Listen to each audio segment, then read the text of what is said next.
আমরা বিভিন্ন বিষয় নিয়ে আলোচনা করি প্রোগ্রাম লাইভ ফোনিং প্রোগ্রামে। তো আজকের যে আলোচনার বিষয়বস্তু হচ্ছে বিবাহ সমস্যা ও বিবাহ বিচ্ছেদ। এই বিবাহ সমস্যা এবং বিবাহ বিচ্ছেদ নিয়ে আজকের আমরা লাইভ ফোনিংয়ে থাকব। বিবাহ সংক্রান্ত বিষয়, বিবাহ না হওয়া, এই সমস্ত বিষয় আজকের এই ঘরে ঘরে, প্রত্যেক মানুষের ঘরে ঘরে আজকে দেখা যাচ্ছে বিবাহ সমস্যা, বিবাহ বিচ্ছেদ। বয়স হয়ে যাচ্ছে, অনেক বেশি বয়স হয়ে যাচ্ছে, কিন্তু বিবাহ হচ্ছে না। বিবাহের জন্য পিতামাতা চেষ্টা করছে, অনেকভাবে সম্বন্ধ দেখছে, কিন্তু বিবাহ হচ্ছে না। আবার টাকা পয়সা খরচা করে বিবাহ দিয়েছে, কিন্তু সেই টাকা পয়সা খরচা করে এটা বিবাহ দেওয়ার পরেও সেই বিবাহটা টিকছে না, অর্থাৎ টিকলো না, বিবাহ বিচ্ছেদ। এই নিয়ে আজকে যাব আমরা লাইভ ফোনিং অনুষ্ঠানে। প্রথমে বলি, যাদের লগ্নে শনি বসে আছে, সপ্তমে মঙ্গল বসে আছে, তাদের বিবাহ সমস্যা।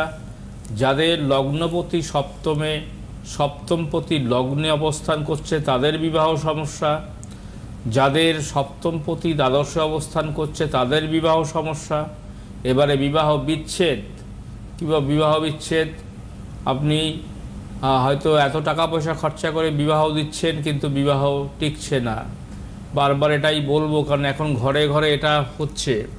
যেমন আপনার সপ্তমপতি যদি অষ্টমে অবস্থান করে বা অষ্টমপতি সপ্তমে অবস্থান করে, তাহলে বিবাহ বিচ্ছেদ 100% শিওর, বিবাহ বিচ্ছেদ হবেই। বা অষ্টমে শনি মঙ্গল কানেক্টিভিটি যদি থাকে, শনিযুক্ত মঙ্গল, সেখানে বিবাহ বিচ্ছেদ হবে। যদি দ্বাদশে যদি মঙ্গল এবং রাহু যুক্ত হয়ে যদি অবস্থান করে, তাহলে সেখানেও বিবাহ বিচ্ছেদ হবে।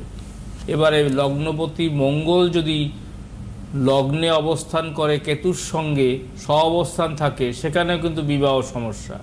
বিবাহ সমস্যা, বিবাহ বিচ্ছেদ আজকালকার ঘরে ঘরে। এই জন্য বন্ধু বলবো যে যাদের এই সমস্ত যোগ রয়েছে, তারা অনতি বিলম্বে আগে থাকতে একজন অভিজ্ঞ মানুষের পরামর্শে আপনারা জীবন গড়ুন, অথবা বিবাহ সমস্যা দূরীভূত করুন।